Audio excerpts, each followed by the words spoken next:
6 वाला जो क्वेश्चन है हम लोग वो थोड़ा देर के बात करते हैं, ठीक है। उसमें क्या है कि हम लोग का जो एरर हो सकता है वो ये है कि Zn Ag2O और H2O, ठीक है, ये इन तीनों का हम लोग सिंगली लेके करने का प्रयास करेंगे, जो कि गलत मेथड है। इन दोनों का साथ में हो रहा है। यहाँ पे एक्वस सिल्वर ऑक्साइड लिया गया है जिसका यहाँ पे रिडक्शन हो रहा है, ठीक है। तो उसको साथ में करने का प्रयास करेंगे, तो उस पर बाद में ध्यान देते हैं, ठीक है। और दूसरा बात ये है कि यहाँ पे H2O किसी भी तरह से रिडक्शन या ऑक्सीडेशन में इन्वॉल्व नहीं है, ठीक है। क्यों? क्योंकि ना H का कुछ रिडक्शन हो रहा है ना O का कुछ रिडक्शन हो रहा है, ठीक है। यहाँ पे जो ओनली इन्वॉल्व थिंग है वो है Ag, ठीक है, सिल्वर। दूसरा बात क्या है कि मतलब जिंक है प्लस रिमेनिंग में से सिल्वर है, ठीक है। जिंक के अलावा जो है वो सिर्फ सिल्वर।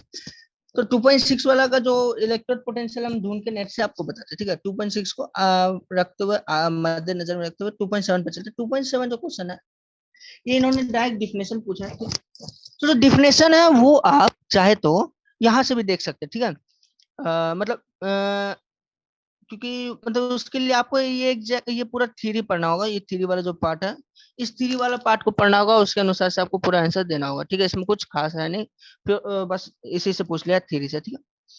उसके बाद क्या है कि अगले क्वेश्चन की ओर चलते हैं। तो अगला क्वेश्चन है हमारा 2.8, ठीक है। The conductivity of 0.20 molar solution of KCl is इतना, तो calculate its molar, calculate its molar conductivity, ठीक है।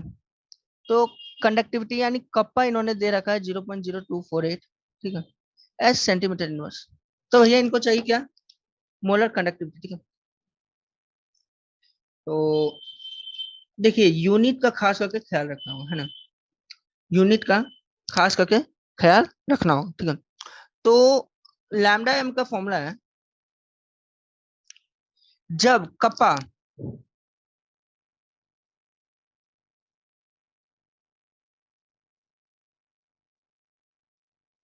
कप्पा में सेंटीमीटर यूनिट इन्वॉल्व हो तो ये फॉर्मूला हो जाता है कप्पा इंटू 1000/c, ठीक है। तो 0.0248 इंटू 1000 कॉन्सेंट्रेशन यानी 0.2, ठीक है। वही अगर कप्पा में मीटर वाला है, ठीक है, तो lambda m equal to k into kappa into 1000, kappa kappa by c into 1000, ठीक है। ये कब? जब कप्पा में मीटर यूनिट हो, ठीक है। वही अगर कप्पा में सेंटीमीटर यूनिट हो यानी कंडक्टिविटी में सेंटीमीटर यूनिट हो तब ये फॉर्मूला। और कंडक्टिविटी में अगर क्या कहते हैं मीटर यूनिट हो तो ये फॉर्मूला, ठीक है। इससे क्या होगा कि लैम्डा एम का जो वैल्यू आएगा उसका भी यूनिट सेंटीमीटर में होगा, और इस केस में लैम्डा एम जो होगा उसका यूनिट मीटर्स में होगा, ठीक है। ऐसा आपको समझ में आ रहा होगा। बाकी ये तो सिंपल यूनिट कन्वर्सन है, इसमें कुछ खास है नहीं, ठीक है। बस अब कुछ करना है नहीं, डायरेक्ट आंसर डालिए। तो 24.8 डिवाइडेड बाई 0.20, ठीक है। तो 24.8 डिवाइडेड बाई 0.2, ठीक है। तो आ गया 124, ठीक है। तो 124 साथ में यूनिट भी, यूनिट्स क्या क्या होंगे इसका? 24 इसका यूनिट हो जाएगा एस सेंटीमीटर स्क्वायर मोल, बस, ठीक है। आई होप कोई दिक्कत नहीं हो रहा होगा, सबको समझ में आ रहा हो, ठीक है ना। यूनिट्स में कहीं कुछ गड़बड़ी हुआ हो? नहीं, ठीक। तो अब चलते हैं अपने अगले क्वेश्चन की ओर, ठीक है। मतलब यहाँ पे आपको समझ में आ गया फॉर्मूला कहाँ यूज करना है। सेंटीमीटर के केस में ये वाला फॉर्मूला यूज करना है, ठीक है।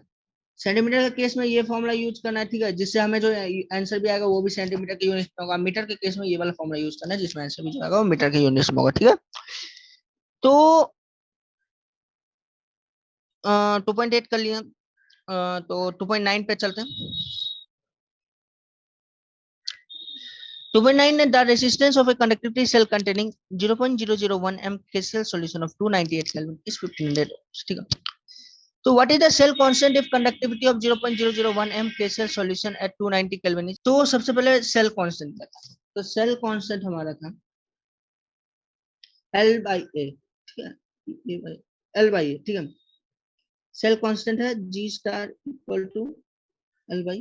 अब क्या है कि रेसिस्टेंस दे दिया, ठीक है। तो R equal to rho L by A, ठीक है। तो हमें चाहिए इससे क्या क्या, हमको चाहिए कि कंडक्टिविटी अगर इतना है तो इन्हें चाहिए सेल कांस्टेंट, है ना। मैंने इन्हें L by A ही चाहिए, ठीक है। तो R equal to rho G star. तो यहाँ पे कंडक्टिविटी दे रखा है ना, तो रेसिस्टिविटी कंडक्टिविटी, तो वो यानी 1/कप्पा और जी स्टार। रेसिस्टेंस दे रखा है तो कंडक्टेंस 1/1500। ठीक है, और क्या दिया है, कंडक्टिविटी भी इन्होंने दे ही रखा है, तो कंडक्टिविटी यहाँ पे हो जाएगा 0.146 इंटू, तो जी स्टार ओवर हो गया 0.146 इंटू 10⁻³ कप्पा को इधर भेज दे रहे हैं। ठीक है, कप्पा का वैल्यू इन्होंने दे रखा है 0.146 इंटू 10⁻³, कंडक्टिविटी वही है बाई 1500, तो बस डिवाइड करिए। अच्छा रेसिस्टेंस ही दिया है, कंडक्टेंस नहीं दिया, सॉरी सॉरी, रेसिस्टेंस ही दिया है ना, तो फिर क्यों 1/1500,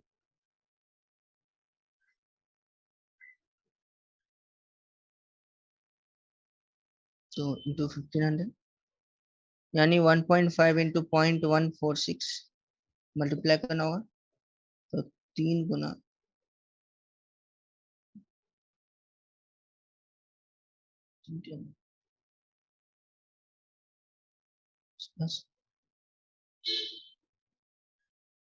सिंस यहाँ पे एस जो क्या कहते हैं कप्पा था सेंटीमीटर इनवर्स में, इसलिए यहाँ भी यूनिट सेंटीमीटर। तो ये हमारा फाइनल आंसर है। ठीक है, आशा समझ में आया होगा, मतलब हम लोग यहाँ कुछ किए नहीं है, जी स्टार है मतलब सेल्फ कांस्टेंट है L/A। ठीक है, R equal to row L/A होता है, रो इक्वल टू 1/कप्पा होता है, बस इतना ही चीज को यूज करके वो जो वैल्यू दिया उन्होंने वो सब्स्टिट्यूट करके हम लोगों ने फाइनल आंसर लाने का प्रयास किया। ठीक है, आई होप आपको सब कुछ समझ में आया होगा। तो 2.10 पे चलते हैं। ठीक है, ठीक है, आज तक में हो जाना चाहिए सारा क्वेश्चंस। तो 2.10, तो conductivity of sodium chloride at 298 Kelvin has been determined at different concentration and the results are given। मतलब हर एक अलग अलग कंसंट्रेशन पे इन्होंने प्रयास किया कंडक्टिविटी निकालने का। तब इससे बोले लैम्डा एम निकालो हर एक कंसंट्रेशन के लिए एंड ए प्लॉट बनाओ, और हमको इससे लैम्डा एम नॉट का वैल्यू बताओ। ठीक है, तो कुछ करना है नहीं, यहाँ पे कप्पा एस मीटर इनवर्स में है ना, तो क्या करें सेंटीमीटर में बदल रहे हैं, मीटर में सेंटीमीटर में बदल देते। ठीक है, तो एस बाई मीटर इनवर्स क्या होगा, equal to S by 1 metre में कितना होता है, तो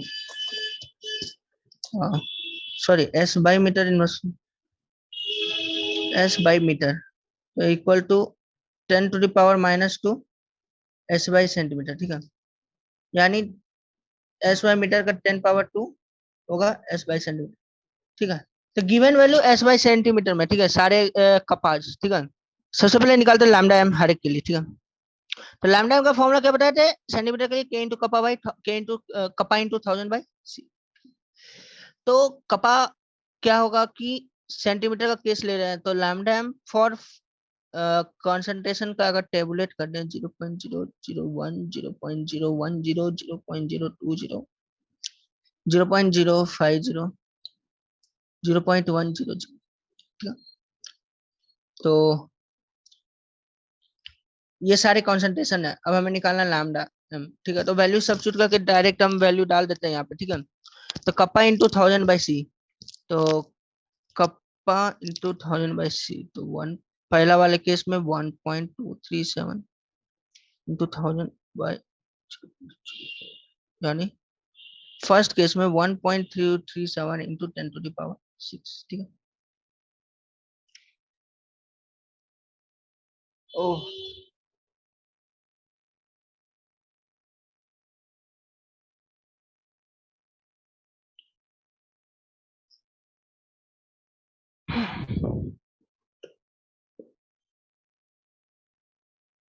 S Y metre will be 100 times S Y centimetre, तो S Y metre will be 10⁻²। कैसे, अब आप ही देखिए, अगर 1/2 मीटर्स लिखते हैं और 1/200 सेंटीमीटर्स लिखते हैं, तो क्या है 1/2 मीटर्स इज 100 टाइम्स 1/200 सेंटीमीटर, है कि नहीं, तो वो एरर हम देखे नहीं थे। ठीक है, तो बस उसके बाद 10⁻² इधर चला गया, तो फिर मतलब तो उस हिसाब से यूनिट कन्वर्शंस करते हुए जब सेंटीमीटर्स में सारा वैल्यू बदलेंगे लिखेंगे, तो 10⁻², तो 10⁻⁴, तो 10⁻⁶, यानी 123.7। ठीक है, इसी तरह दूसरे केस में जब बढ़ते हैं तो कॉन्सेंट्रेशन नीचे 10⁻², तो ऊपर 10 पावर, तो 10⁻5, और ये 10⁻1 कुछ गड़बड़ ना हो जाए। कप्पा क्या है यहाँ पे? 11.85 इंटू 10⁻⁴। मतलब आप टेंशन मत लीजिए, यहाँ पे कुछ हम नया नहीं कर रहे, बस कैलकुलेशंस कर रहे हैं, ठीक है। तो जो हम आपको कैलकुलेशन दिखा नहीं रहे, सिर्फ हम मुंह मुंह में कर ले रहे हैं अपने। 10⁻², 10⁻6, 10⁻², तो 10⁻6, सॉरी 5 -4, हाँ 118.5, ठीक है। उसी तरह से 0.020 वाला जो है वो भी कर लेते हैं। 23.15 इंटू 10⁻⁴ इंटू 10⁻3, मतलब 10⁻−1 फिक्स रखना है, 10⁻−1 बाई नीचे से 2 इंटू 10⁻−2 आएगा। इसको ऊपर भेज देंगे तो 10⁻1 हो जाएगा, और डिवाइड करेंगे 23.15 को 2, तो ओवरऑल वैल्यू जो आएगा 1,1,5.7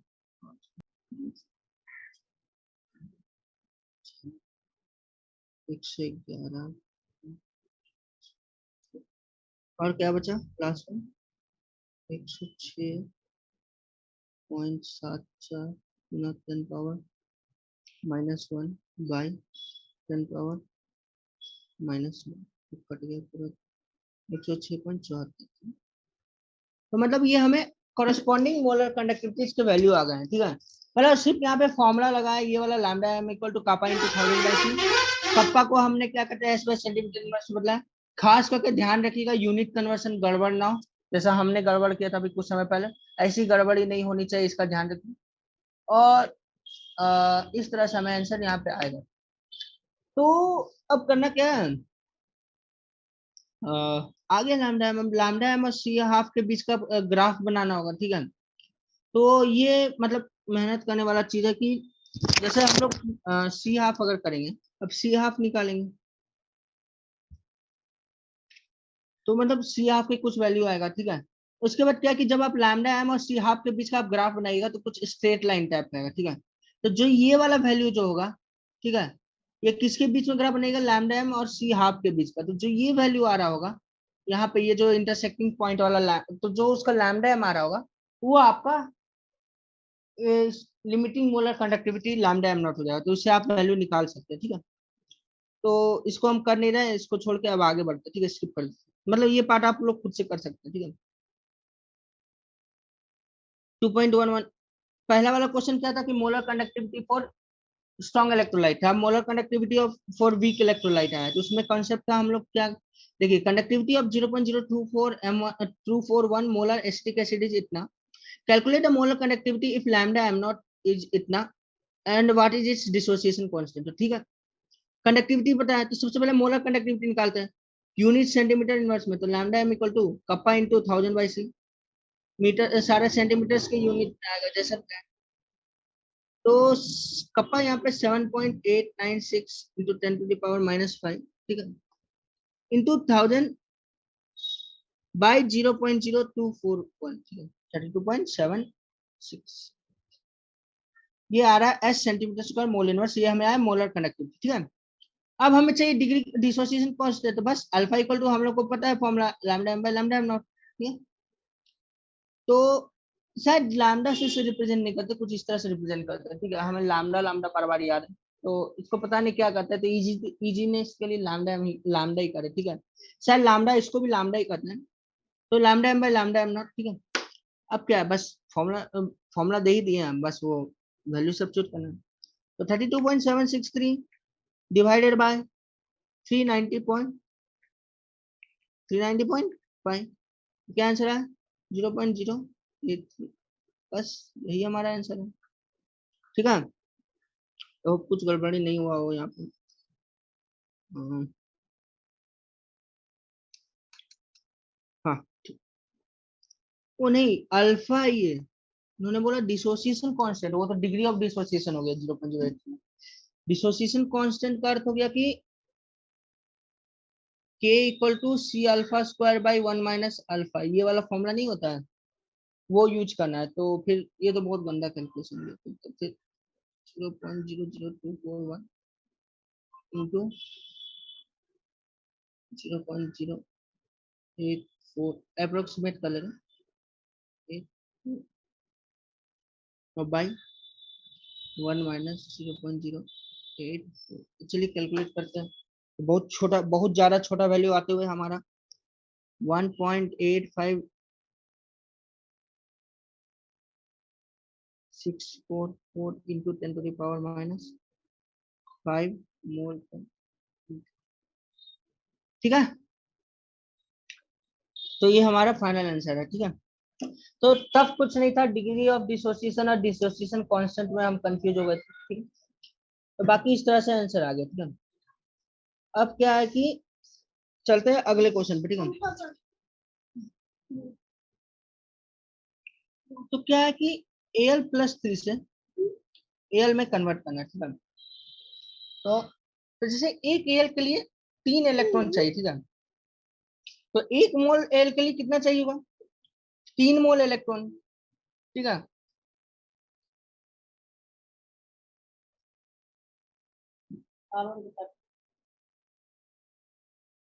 तो 1 मोल इलेक्ट्रॉन का ओवरऑल चार्ज है 96,500 कूलम। ठीक है, ये हमें पता है ऑलमोस्ट, मतलब अप्रोक्सीमेट है, एग्जैक्ट वैल्यू नहीं है। एग्जैक्ट वैल्यू 96,477 या ऐसे कुछ होता है। ठीक है, तो ओवरऑल चार्ज कितना रिक्वायर्ड होगा? 3 मोल इलेक्ट्रॉन, यानी इन दोनों को मल्टीप्लाई करेंगे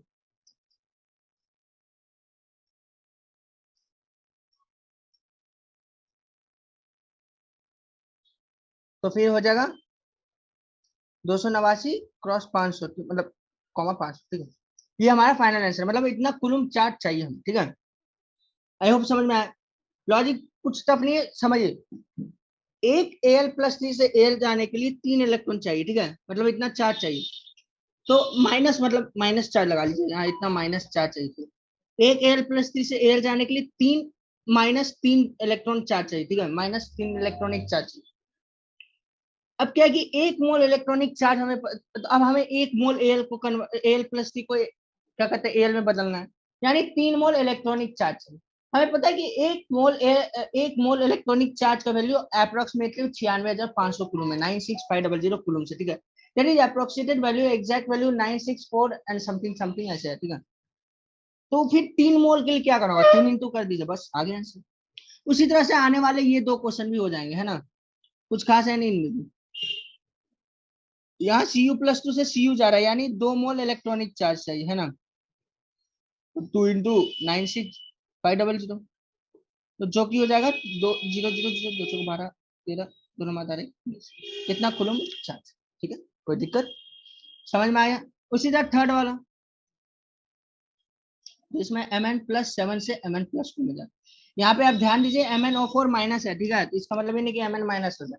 वहां पे Mn का ऑक्सीडेशन नंबर देखे थे, Mn का ऑक्सीडेशन नंबर वहां पे +7। ठीक है, +7 से +2 जा रहा है, यानी टोटल 5 इलेक्ट्रॉन चाहिए। ठीक है, तो 5 मोल इलेक्ट्रॉन हमें चाहिए, इसलिए 5 × 9650 कूलम चार्ज। ठीक है, आई होप सब कुछ आपको समझ में आएगा, मतलब इजी है, कुछ टफ नहीं है, लॉजिकली सब कुछ आराम से हो रहा है। ठीक है, तो इस टाइप के क्वेश्चन करने के बाद अब चलते हैं हम लोग, मतलब ये फैराडेज लॉ पे, मतलब अभी तक जितने एक्सरसाइज हम लोगों ने देखे वो, मतलब इन्होंने टॉपिक वाइज डिवाइड करके रखा हुआ है। ठीक है, उस हिसाब से दिया है।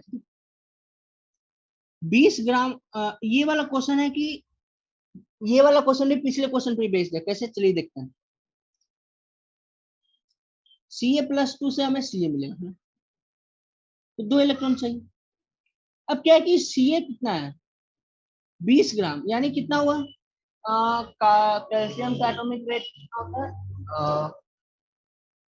40 होता है, यानी Ca कितना मोल है? हाफ मोल है, तो मतलब हमें हाफ मोल कैल्शियम चाहिए। ठीक है, तो एक कैल्शियम मॉलिक्यूल से कैल्शियम प्राप्त करने के लिए 2 इलेक्ट्रॉन चाहिए, है ना। तो यहाँ पे हमें एक हाफ मोल के लिए कितने इलेक्ट्रॉन चाहिए होंगे? 1 मोल इलेक्ट्रॉन चाहिए होगा, तो बस 96,500 कूलम चार्ज चाहिए। अब हमको समझ में नहीं आ रहा है इन्होंने इलेक्ट्रिसिटी का क्या पूछा है। अब अगर चार्ज पूछे तो 96,500 कूलम ये आंसर होना चाहिए। आई होप कुछ गड़बड़ी तो नहीं है। हाँ ठीक है। 1 फैरेड